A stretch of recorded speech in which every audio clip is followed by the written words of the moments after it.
Hello, ladies and gentlemen, Potato Chief here, and I've just woken up. This is the review for WWE No Mercy 2017.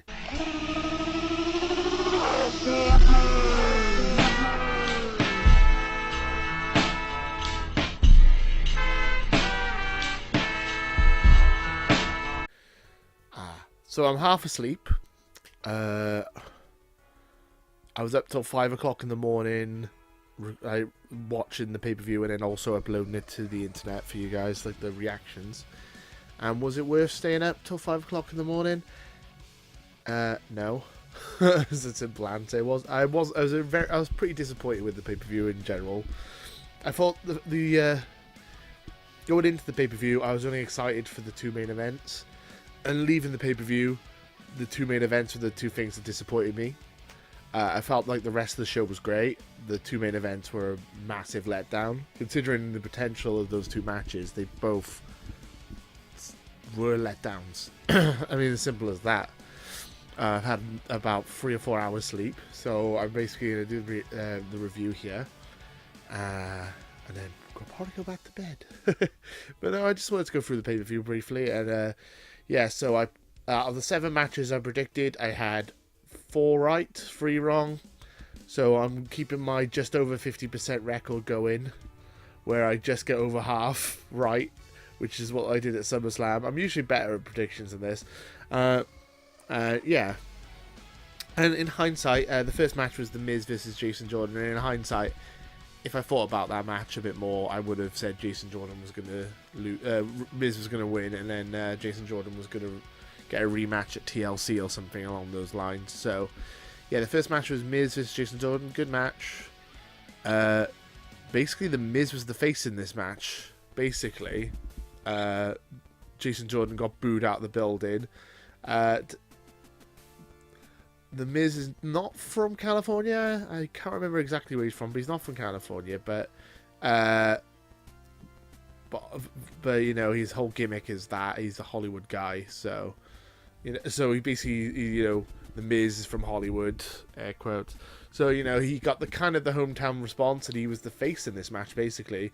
I mean, Jason Jordan after So Jason Jordan lost after Curtis Axel interrupted, and the Miz got a skull crushing finale. Jason Jordan then cut a promo saying how people say my dad sucks, but really you suck, Miz. And that didn't really endear him to the fans. The fans didn't care. They were booed the hell out of him. So I don't know if they're going to turn this guy heel. I think they're doing a good job with Jason Jordan. I think that, as I said, The Miz was hometown, even though he wasn't technically hometown hero here. So that didn't really play into his hands very well. But I think if they have another couple of months of build-up for this and then put the title on him, it makes sense. I think in hindsight, I should have said The Miz is going to retain because it didn't make sense for Jason Jordan to win the title at No Mercy, but there you go. Basically, whenever I in my predictions, when I said a match I thought was going to go 3 or 4 matches and have a load of matches, I was wrong. And in matches I thought would be a one and done thing, I was also wrong. So I just got them the wrong round. But there you go. Finn versus Bray, the storyline that never ends. Man versus man. I assumed it was man versus man. I did, like, it's always man versus man, right? I mean, that's what professional wrestling is, or woman versus woman, but you know what I mean.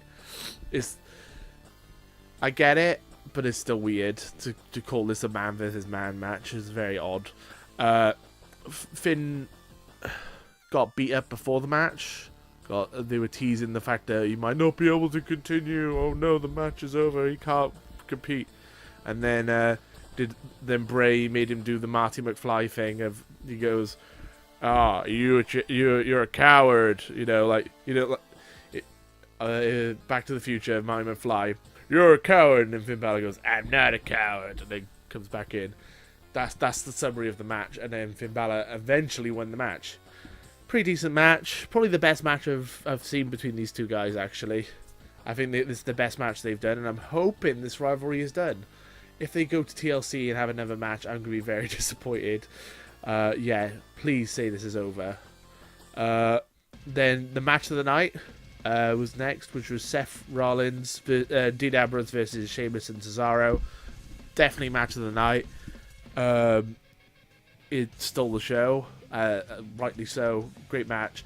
Poor Sheamus had his teeth knocked out, like front two, and it was absolutely horrific.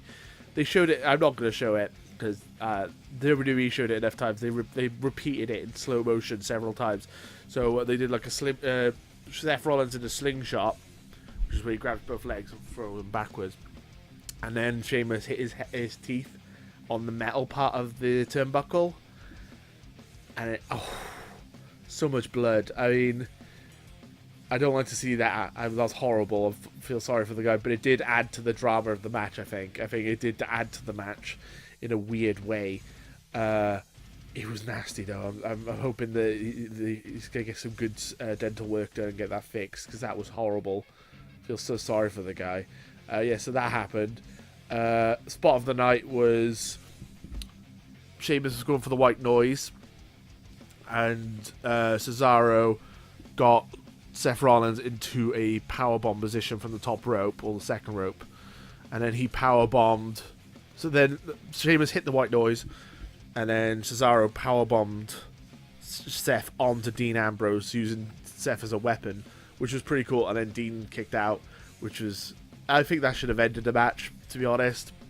But granted, obviously they wanted Seth and Dean to retain, which was what I said in the predictions video. Yeah, good match. I felt like it took the thing with like ladder matches and big spot fests, when they've tried to set up a spot, sometimes you can tell it's contrived. It's like, okay, well, we're in position. Give me 5 seconds, I'll get in position as well. So it was like basically Sheamus was holding the white noise for about about 30, 40 seconds, just stood there. Well, that's what it felt like at the time anyway. I haven't watched it back. But it felt like Sheamus just stood there. It's like, all right, come on, Cesaro, get him in the powerbomb position. We got to get this started. He's like, basically, he was just stood there for ages, like, okay, come on, Cesaro. It's like one of those things, like when they do like a ladder match and they make like a massive weird contraption where they stick a ladder through another ladder and a ladder and another ladder up another ladder and then a ladder attached to that ladder and a ladder on a ladder in a ladder. Like those type of things. It's like, why'd you, that took so long to set up? And clearly there's a reason why you set that up, but I don't even know where I'm going with it. It's just a rant. I'm just saying that even though that was spot on the night, it did feel a bit like it was forced, but it was great. It was still great. I enjoyed it.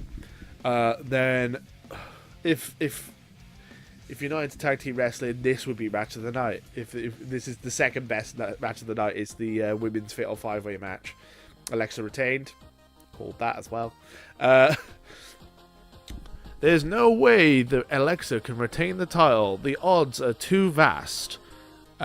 Yeah, we hear that all the time, and every time you say that, it makes me think that they're going to retain, and they always do, and she did. So there's no way that Alexa can win a match against 4 other women. So she just did, and you always say that, and it always happens that way. So yeah, kind of annoying. Yeah, good match. Nia Jax looked like a boss. Emma put in a good showing, so I'm thinking Emma's going to be facing Oscar at the TLC pay-per-view. I think they're building up Emma just to feed it to Oscar, which is fair enough.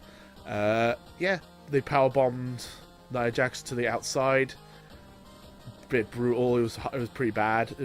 She took a bit of a spill. It looked nasty, but there you go.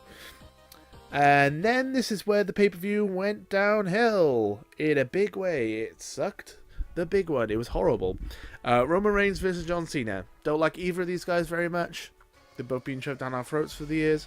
Out of the two, I wanted John Cena to win because at least I feel like John Cena could cut a decent promo and he's pretty good in the ring. Unlike Roman Reigns, I'm sorry, but that's how I feel. But yeah, it was a pretty boring match. The spear through the table was pretty cool. That was probably the spot of the night. Roman Reigns looked like he might have died, though. He landed on his head. It was very brutal. It looked like he might have paralyzed himself. I was worried, but it turned out he was fine. I mean, I don't like Roman Reigns very much, but I don't want to see a guy getting injured, especially in that way, with like a neck injury, because that would have been horrific, and that would have been a horrible way to end a career, or to to put him out for a couple of months. But yeah, Roman Reigns speared through the table was a pretty good spot. But the thing that bothers me is he kicked out of 4 AAs. A normal AA, an AA from the second rope, and then 2 AAs back to back where he did the AA, rolled into another AA, and then AA'd him again. So Roman Reigns kicked out of 4 AAs. I'm like, Vince, I know you got a massive boner for Roman Reigns. I get that, but can you just make it a bit more of an interesting matchup? I don't get it. It's really not interesting to watch. Yeah, and Cena went down after one spear in the ring. I guess technically there was a spear through the table, so it was the second spear of the match, but it was the first spear that went into a pin. So it was a spear into a pinfall, and I thought it was a bit of an abrupt ending. It was not. I don't know. I get the Roman Reigns is the guy, and you're gonna push him, and I get Roman Reigns. I guess you could win it, let him win this match, but I mean, it's clear after the main event where they're going with this. And it's been clear for the last couple of months, but I've been hoping that they're going to diverge and do something different with it, but it doesn't look like it. It looks like we're going to get Brock Lesnar versus Roman Reigns at WrestleMania this year. And I don't get it. I really don't. They've already done Brock Lesnar versus Roman Reigns. They've done that match a couple of years ago. And people weren't into it then, and people are into it now. As I said, I think John Cena versus Roman Reigns would have been a much better match for WrestleMania. Honestly, passing of the torch, they passed they did pass of the torch here. What does Roman Reigns get from beating Brock Lesnar at WrestleMania? I don't understand why that seems like a better matchup. I don't understand. Because that matchup has already been done. And we've already seen it. It was already at WrestleMania, so it's not like it's a one-off match. It's already happened. So, I mean, I don't get what Vince McMahon's thing is about this. I don't get... I feel like Braun Strowman, Brock Lesnar, and John Cena, Roman Reigns would be two better... the two matches from tonight, from No Mercy, those two matches would have been better at WrestleMania instead of Brock Lesnar versus Roman Reigns again. I don't get why that's going to be the match at WrestleMania, and I'm hoping that they change the plot. I would prefer to have seen... I mean, I would even prefer Roman beating Brock Lesnar at Royal Rumble and then beating John Cena at WrestleMania. That would have made more sense to me. Going into WrestleMania with the title and then beating John Cena. And, if that's what you want to do. If you want to put Roman Reigns over as the guy, that's fair enough. I just don't feel like Brock Lesnar... Roman Reigns is going to be a very good match, and I don't get why John Cena lost the first match. I thought they would do a series of this, but it looks like it's a one and done thing. They've rushed through this storyline that could have made them loads of money. I don't get it. I'm ranting here, but it's just it annoyed me so much. Enzo low blowed Neville to win the title. That's all I really got to say about that. I was very disappointed again. This whole last hour of the show was just a massive letdown for me. Neville, I think, is a much better wrestler. They've basically, for the last year, or ever since Enzo was debuted, they've built him up as a joke. They've made it so Enzo gets beat up, Big Cass comes in, saves the day. That's how the tag team used to work. And then in one-on-one situations, he just loses all the time, gets one kick in the head, and that's it. Or... basically, they made Enzo a massive joke. He's a joke character. They had Braun Strowman squash him last week for no good reason, and now he's the cruiserweight champion. It don't make any sense to me. It really doesn't. I don't know why you put the title on Enzo when he is a bit rubbish. To be honest, that's the easiest way to put it. I think they try to give him the Eddie Guerrero gimmick of being a face who also cheats. He lies, he cheats, he steals. But Eddie Guerrero was a lot more likable and a lot better wrestler than Enzo Amore, so I don't know if it's going to work for him. But you know what? I'm going to give it a chance. I'm going to try and give it a chance, but at the moment, I'm a bit disappointed by it. I'm hoping maybe Neville might just retain it at 205 Live or a Raw tonight. You never know. That's how Vince's mind works. And then the biggest disappointment of the night, Brock Lesnar versus Braun Strowman. I've been super excited for this match for like a month. Again, I feel like this should have been the WrestleMania match for Brock Lesnar this year. Monster versus Beast. It would have been an incredible matchup if they did it properly. They didn't, though. It was very slow, very boring. Braun Strowman hit 3 power slams on Brock Lesnar. Brock Lesnar kicked out of all of them. The second power slam, technically, he didn't get a pin cover on him, which was weird. But he kicked out of 2 power slams, but he hit 3 altogether. And then Brock just hit 1 F5 out of nowhere and pinned him. Okay, I guess that's how you end a match with Brock Lesnar.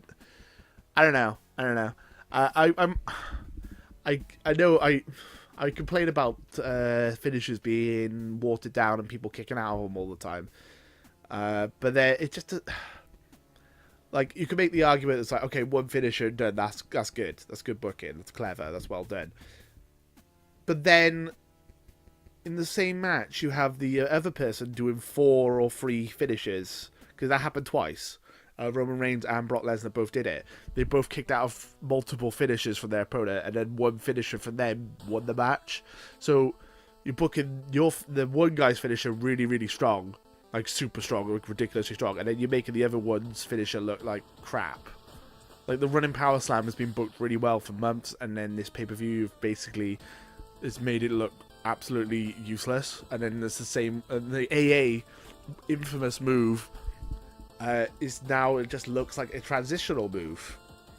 Like, even doing 2 AAs in a row doesn't put down Roman Reigns. Like, it's ridiculous. It's absurd.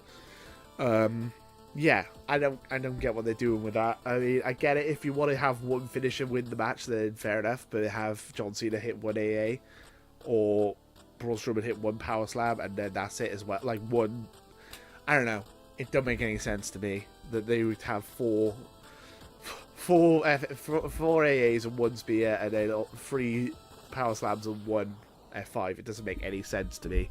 That just seems like really bad booking of 1 finisher, really good booking of another finisher. Yeah, really disappointed with the end of this pay-per-view. I feel like the undercard was fantastic. The tag match was great. The women's match was great. Miz and Jordan was okay, and Finn Balor and Bray was okay as well. They were all pretty decent matches. And then the last hour, it just went...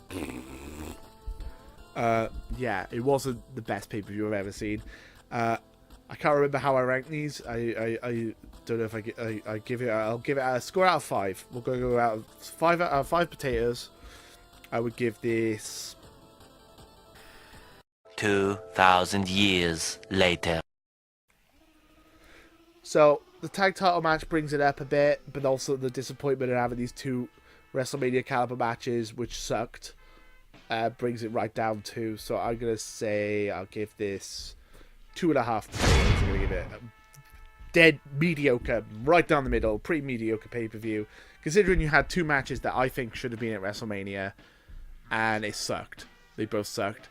It kind of it makes this show pretty mediocre. So all I gotta say now is, I've been saying about how I wanted these 2 matches at WrestleMania. If this were the matches they had at WrestleMania, I would have been disappointed. So I'm pretty glad that they put them at No Mercy now, because hopefully we can forget these matches ever happened and just move on with our lives. Thank you guys for watching. I'm extremely salty and I'm very tired, so I'm going to go back to bed. Thank you guys for watching. Until next time, too sweet. Laters, guys.